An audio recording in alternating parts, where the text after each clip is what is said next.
welcome. My name's Kathy A, and today I'm doing a really fun side-by-side view, all high-end versus all low-end makeup. I thought that I would use my most inexpensive, cheapest drugstore makeup on one side of my face and my more expensive makeup on the other side in similar colors so that my face would look virtually the same on each side. I did do the wear test and went through the entire day with the two sides of makeup, and I did take some pictures at the interim, but this is really kind of neat. This side is all the drugstore, if you guessed that correctly, and this is all the high end. There were a few differences in application and the feel of the products, but you know, the final bottom line is there that much of a difference? So let me show you straight from the shower in a moisturized face exactly what products I use to get where I am now, and you be the judge. All right, we're starting from scratch. Here we go. Yeah. And this is Catrice Prime and Fine. This is a beautifying primer. It is a very glowy one, and yes, it makes my face look very, very greasy and shiny, but what it does is it really makes your skin glow from within and without being too shiny. And in this corner, on the other side of my face, I'm using Becca. This is the backlight priming filter, and it does essentially the exact same thing. There is a slight texture difference, and I find that the Becca backlight priming filter is slightly thinner in consistency. Going over the eye base now, this is Kiko Eye Base Primer, and it's got a slight tint to it, so not only does it keep your shadow in place and make your eyes pop, it also covers any discolorations, which I like. And in this corner, Tarte Clean Slate 360 Degree Primer. This is the one that pretty much everybody really likes for a high-end primer. Moving on to foundation, and I'm actually using the LA Pro BB Cream. This is an HD BB cream. It's really hard to portion out what I would use for just half my face. I was deciding whether to use a brush or not. I decided to use my fingers and just buff it in that way. I think the heat from your hand can really help meld the makeup into your skin better. And you can see it's starting to cover over the top of that really shiny stuff, so that I'm getting more of a skin-like look to my face. On the high-end side, I am using Charlotte Tilbury. That's the Light Wonder Foundation. I'll have to add it. It's about $43 higher than the LA Girl Pro BB Foundation, and it really actually did not act as well over the day. I found that it didn't last as well. It wore funny, and it looks exactly the same on my face. Showing you both sides there so you can see that there's not all that much difference. Now I'm going to conceal, and I got a couple age spots I want to hide. This is the LA Girl Pro HD Concealer. This has got to be one of the most amazing drugstore type products or low price budget products I have seen in a long time. This acts as good, as well as any high-end concealer out there. And it comes in a massive shades. So from very light skin to very dark skin. This is the lightest shade that I'm using. The next shade up is actually quite a difference. It's more of a peachy color. Now I put it on initially with the brush that it came with, and now I put it, rubbing it in with my fingers there. And then we have on the other side by Terry, and this is the Touche Veloute. Their fancy word for a brightening concealer. And it comes with a very stiff brush. This was a very expensive concealer brightener. It is $58. I was very fortunate in that they sent it to me for a review, but unfortunately I'm not sure I'm going to give it that great a review because I just can't justify spending that for it. It is slightly lighter and a little bit shinier than the other side, but you can't really tell all that much. Now to set everything, on the budget side I'm using LA Girl Pro Face HD powder. This is a mattifying powder, and you can see right away it is mattifying the look, but you can still see, because of that backlight primer and the glowy primer I use underneath, you're going to see that my face still has this kind of glow from within thing without being greasy looking. On the rich side, I'm going to use Laura Geller's Balance and Brighten. This is actually a foundation powder, but I also like to use it for setting powder. Very effective this way, and you can see, even though it's mattifying, I've still got a little bit of a glow there. It's not a flat look. Now for blush, I'm going to use the LA Girl from the Spice Blush palette. There's a contour, a highlighter, a pinkish blush, and then a sort of a spicy color. I'm going to use that one on this side, and just a little goes a long way. I actually put a little too much on my brush, and I kind of buffed it in a little bit with my fingers. I've also decided to put a little on the corner of my eye at the 10 and 2 point there, and just a little on my neck there. Just going over a little bit here and there, building it up slowly. I don't want to put too much on there. I don't want to look like I've been slapped upside the face. The other side is the Laura Geller Baked Blush and Brighten, and the color is Cherry Truffle. I got this in a kit from QVC, and I really like it. Now, it's a similar color. It's a much more subtle formula, and it blends actually a little nicer than the other one.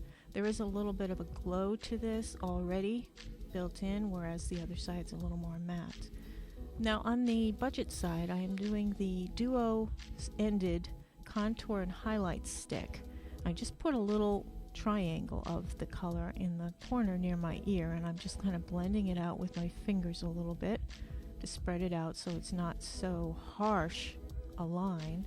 And I'm going along the edge of my forehead just to give me a little bit of a sun-kissed look without looking too overdone. And on the other side, you get a nice little highlighter, so I'm just drawing in little highlight marks. You can see that it's very subtle. It's not too chromey looking. I don't like to look like chrome metal is on my face. On the other side, Charlotte Tilbury again. This is the Film Star Bronze and Glow. This set, I believe, is $68, and it does virtually the same thing that the $10 contour duo stick did on the other side. It is beautiful packaging though, and it does work really nicely, and I think out of the two I actually prefer the Charlotte Tilbury, but it is a little pricey, and it is a little bit of a chromey highlighter. Doing the same thing. Very beautiful packaging there. So you can see it's a little bit more glowy on that side. My husband said he could tell right away that was the high-end side, if that helps at all. Now we're going into the brows, and on the budget side I'm using the NYX Micro Brow Pencil in a light taupe color. The blonde is actually a little too golden, so if you're a redhead you'll like it, but if you're kind of a neutral blonde you're not going to like the blonde shade. So the taupe is more of a neutral. It is a very creamy formula.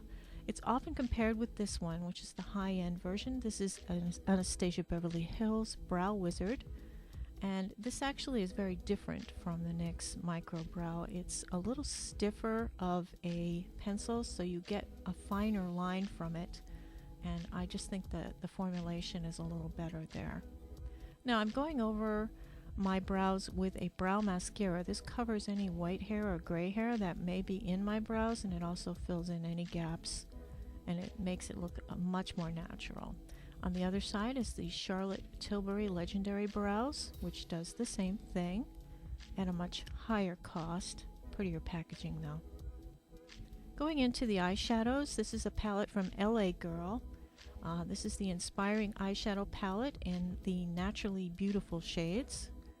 And these are 6 shades. There's a dark shade on the corner that you don't see too well, but the center shade is a light matte shade. I'm using it all the way from the lid all the way to just under the brow.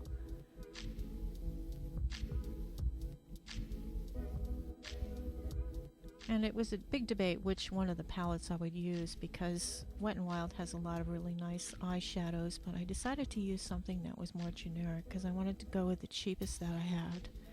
Now I'm going into, with a crease brush, going into the medium brown matte shade for the crease area. I'm having a little bit of difficulty building that up because it's a little bit patchy, not coming out too good, so I'm mixing a darker color in there to see if it'll help. And I'm just building it up just a little bit, going into the darker shade as well. Now I'm going in with the liner into the darkest shade, just lining underneath my eyes, and I only go about halfway in on the bottom and about a third of the way in on the top. And that is the LA Girl eye palette. On the rich side, I'm doing the Too Faced Chocolate Bar palette. This is a favorite of many YouTube makeup gurus. Not only does it have beautiful colors in it, but there is also that beautiful scent of the cocoa powder that's in the shadows. It's supposed to have beneficial properties to it. I'm using the light shade from the lid all the way up. I'm going to kind of replicate the look that I did on the other side. Now I just touched my brush in there and it really had a lot of product on there, so I'm seeing how I can blend that out because I put a little bit too much on there, so I'm just gonna panic a little bit there and see if I can work it out so that it matches the other side. And I just keep blending until we can smooth that out a little bit and shear out the edges. I'm going to go into a slightly darker shade for the outer corner.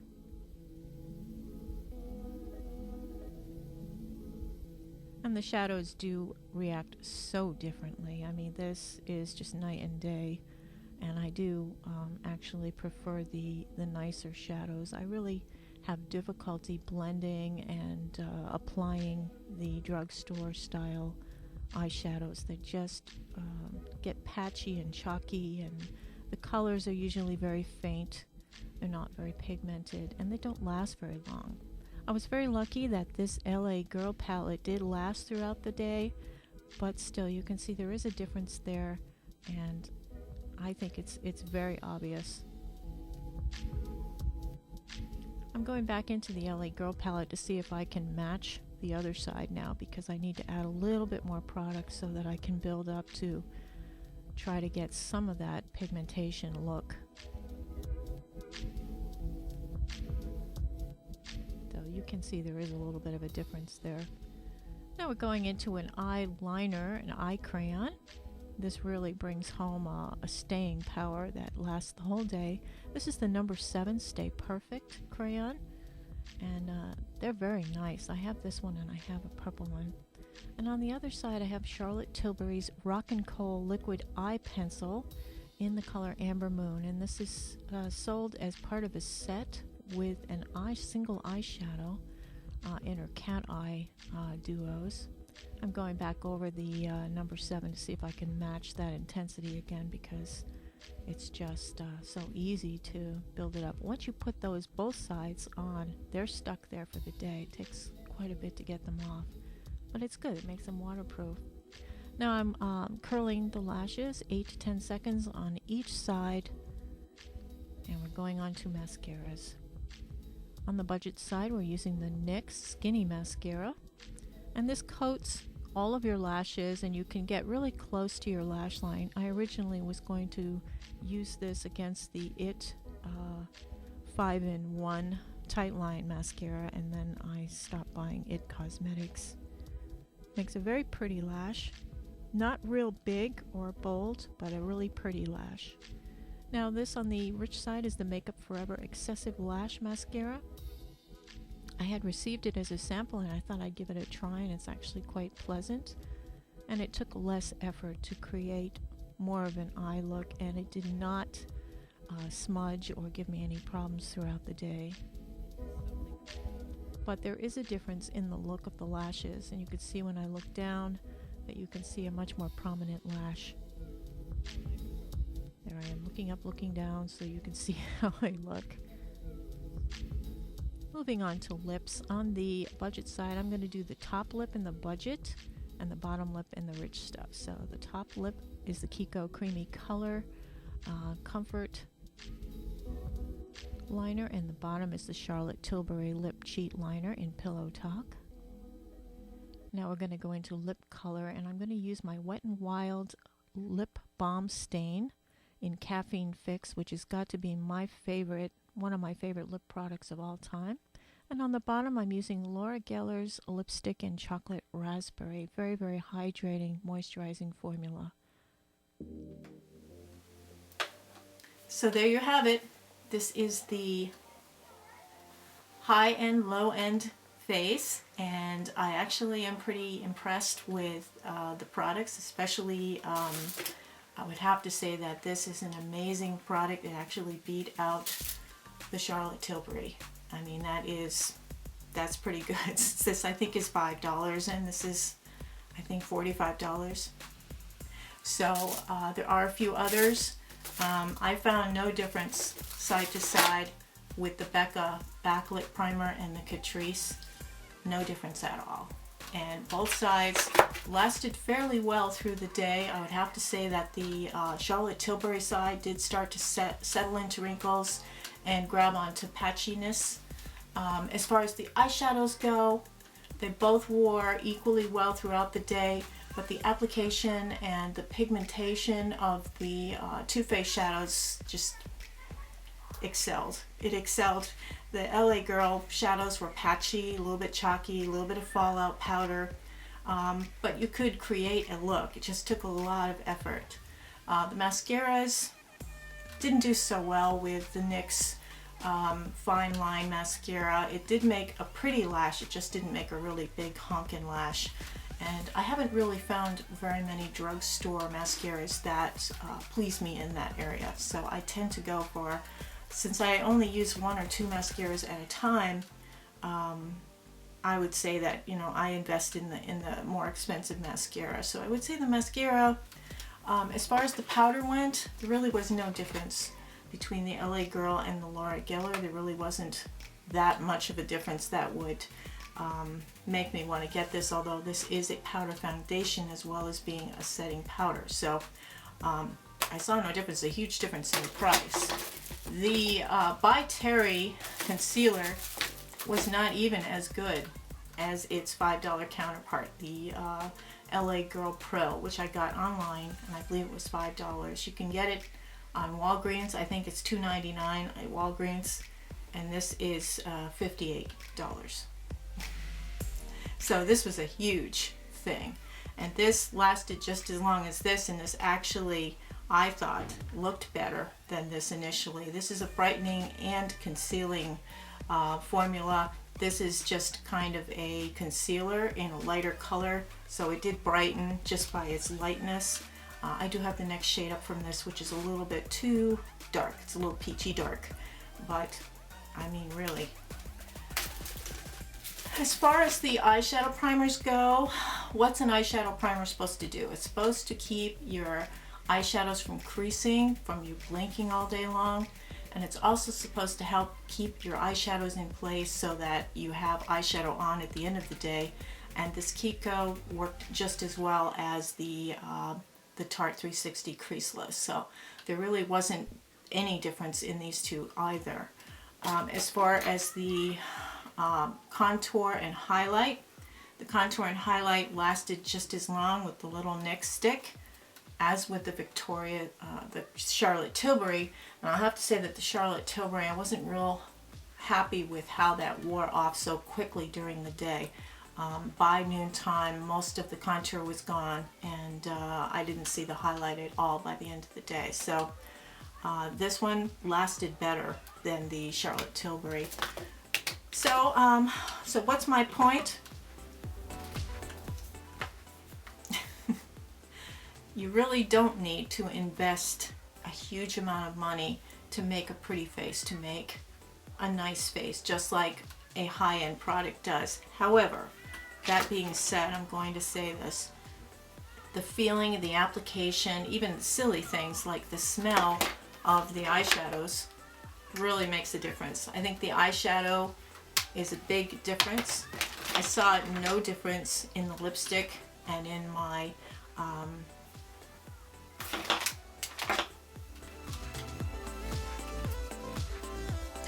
now I saw no difference in the wear and tear on the lipstick and my lip stain from Wet n Wild. And this is my Caffeine Fix. This is my favorite, one of my favorite lip products of all time. This is an amazing product, an amazing shade. It goes on more of a mauvey, it's in the brown family, a chocolate family, but it is a mauvey color, and I think it's very flattering on medium to light skin folks. I'm not sure what this would look like on darker skin. The Laura Geller did last well, and it felt moisturizing and hydrating. It lasted about the same, and they both look almost identical, but the price point difference here, these were $4.99 I believe, and the Laura Geller I believe is $24. I'm not sure if I got that on sale or not. As far as the eyeliner goes, I did get the number 7, and then this is the Charlotte Tilbury. This comes as a set with an eyeshadow and a pencil, and then this one is just an eye pencil. Both of them had incredible staying power. Both of them, once you put them in and you blur them into place, they stay all day. They're both excellent. There's a huge price difference in these two as well. I got this at Walgreens. They're now carrying number 7 brand, which a lot of you in the UK know all about. So that was my fun little half and half face. I hope you enjoyed that, and I hope everybody's having a wonderful weekend. Have a beautiful day. Take care. Toodles.